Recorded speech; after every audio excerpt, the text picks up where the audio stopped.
So today we're going to try to find a short in the DEF system. Seems every time that it starts to rain, DEF system throws up SCR code. Then it dries off and it goes away by itself. I'm going to try to find that by checking all the wiring on the DEF system. Let's hope we find it. After looking on the back side and looking on the front side, the only thing I'm finding is the wires on the back of this pigtail connection. I'll show you. All those wires right there are exposed. I think that's causing a short. As a temporary fix so I can get a new harness on Monday. So what I did to get me through until Monday, when I can get a new harness, is I put a piece of electrical tape between the connections, and then I went ahead and wrapped the entire connection in electrical tape and plugged it back in. So I'm hoping that will work till I can get a new harness. And then I moved this one that's a little fried. I moved that up out of the way. So I'm hoping all this will work. So I've let the truck run for a few minutes now, and we're not getting any warnings. We still got the check engine light on because you have to drive in order to clear that. But the red light on the DEF isn't flashing, no warnings. So I think I've got it, or it'll be okay, just get me through until I get a new one. So I'm going to put it back together, and I'm going to get on the road and try to get this load to where it needs to be so I can pick up the part so I can install. Me putting tape on it didn't work, so we're at Peterbilt right now. They don't open until Monday, so tomorrow. But got the dog out on the 50-foot leash. Got the generator running with the portable AC unit running. Keep us cool in the cab when we get back in. So hopefully we get all this fixed pretty quick, and once we get back on the road, deliver it. Ended up being a Lambda sensor and the wiring harness like I suspected. So we're just waiting on the wiring harness, and it'll hopefully be here tomorrow on the next part to arrive, so they can hopefully get the truck fixed today and we can get these cabinets delivered. I had a few things to fix. My hat holder that I had used self-tapping screws had fallen out of the seal. So what I did is I got my rivet gun out and riveted it into the ceiling. Now it's not going anywhere.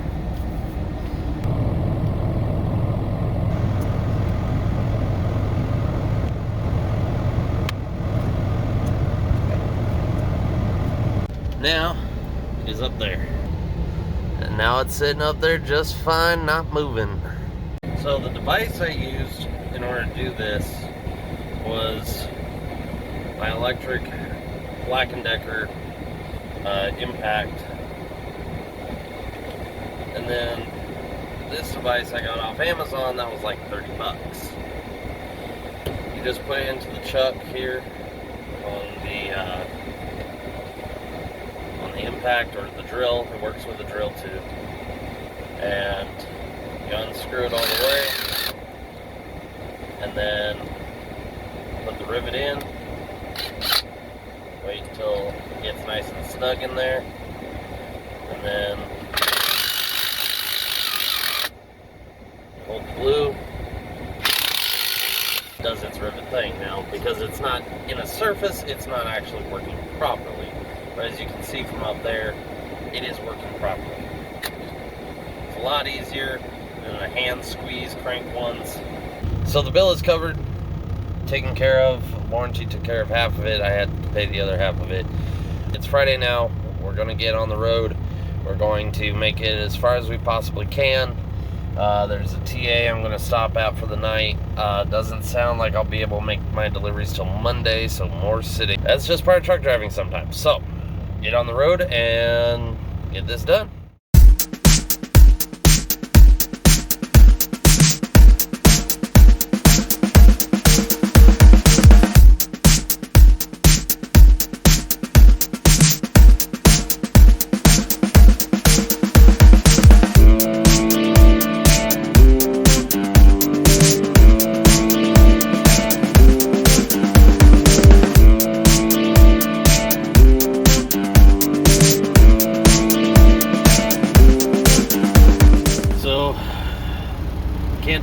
these cabinets until Monday now because the shop took so long to get me out.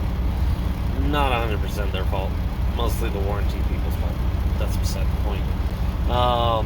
So, truck stop, did my laundry, and yeah, I'd say it's been a little while since I did laundry. 2 bags full. 2 giant bags full. Now I gotta put it on skin. Watching those numbers tick away.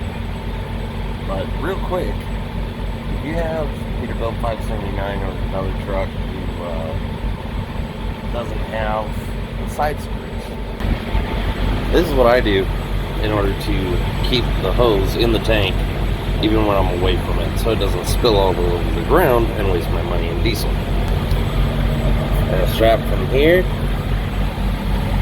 down through there, under the pump handle, back to the tank. And it holds it in there nice and solid. And for the passenger side, I just go ahead and hook it to the wing frame there, run it down to the tank, and boom. That's where we ended up, $501.52. And people wonder why things are so expensive at the stores nowadays. Well, you let the diesel prices go up. Costs companies, owner-operators, doesn't matter. Costs us a lot more to get your stuff to the distribution center. Costs a lot more. And we're not going to eat that. We have to make a living too.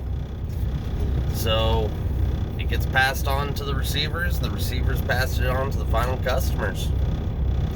It's part of business. So we got fuel, quick morning breakfast, and I'll be getting on the road.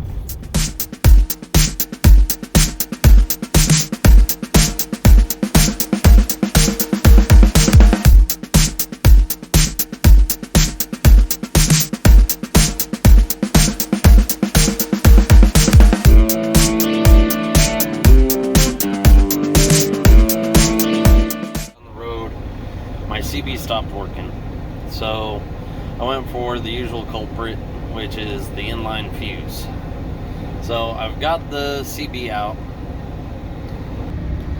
I've got the CB pulled out, and I'm about to get the wire harness out. This inline fuse holder is broken. That's supposed to be on here, helping hold that. This is just floating around willy-nilly. So I'm gonna go ahead, I cut it out. I'm gonna go into the store and see if I can find an inline fuse holder.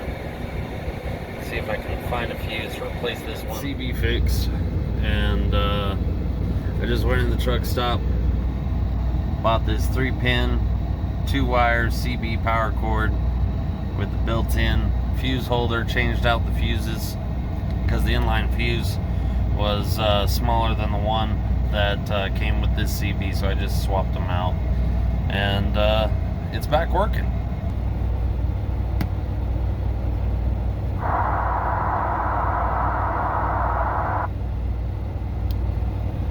Third stop here, and yeah, these cabinets are a lot of fun. It's hot in this trailer. Wish I was pulling a reefer right now. Oh yeah. These are theirs, these are theirs. Some of those are theirs. Not all these are theirs. But yeah, fun stuff. It's a game of hide and go seek, of Jenga, Tetris, you know, all sorts of stuff, because they didn't load this stuff up quite the best. So I'm stuck kind of trying to find everything that belongs to these customers, but I'll talk to you guys later.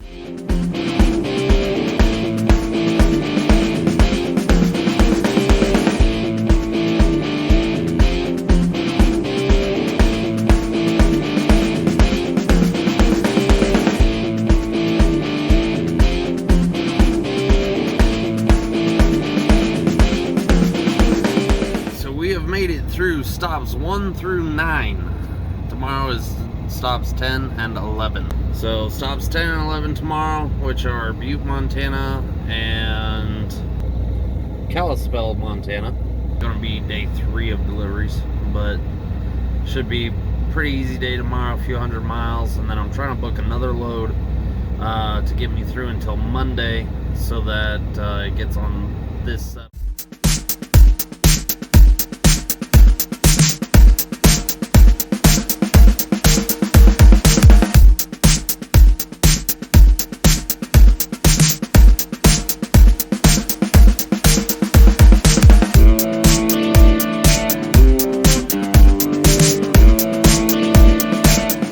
My final stop, the 11th stop, and hopefully that's supposed to be it, right? Everything's good, everything's off the trailer. No, had the previous stop, there was one of their boxes hidden in the very back of the trailer, you know, turned around so I couldn't see the label, hidden by 2 other walls of boxes.